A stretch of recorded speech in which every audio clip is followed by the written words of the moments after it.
ఆరాధ్యని school మాన్పించాలనుకోవడం ఏంటమ్మా?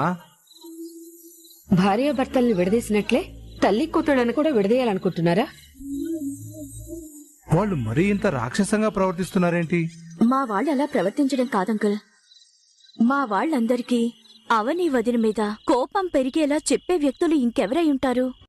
ఆయన కూడా తల్లిగా నా బాధ ఏంటనేది కనీసం అర్థం చేసుకోలేకపోతున్నారు. ఇంతవరకు వచ్చాక ఇంకా నేను సైలెంట్ గా ఉంటే నా కూతుర్ని నాకు శాశ్వతంగా దూరం చేయాలనుకుంటారు. ఖచ్చితంగా అదే జరుగుతుందక్క.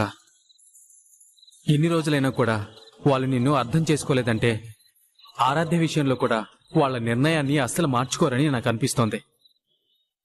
వాళ్ళు వాళ్ళ పంతాన్ని వదులుకోకపోతే మనం చేతులు కట్టుకుని కూర్చుంటామా? తల్లిని బిడ్డని వేరు చేయాలనుకుంటున్నారంటే బిడ్డ తల్లి దగ్గర ఉండటమే న్యాయమని మనం కోర్టు నోటీసు పంపిస్తే వాళ్లే దిగొస్తారు.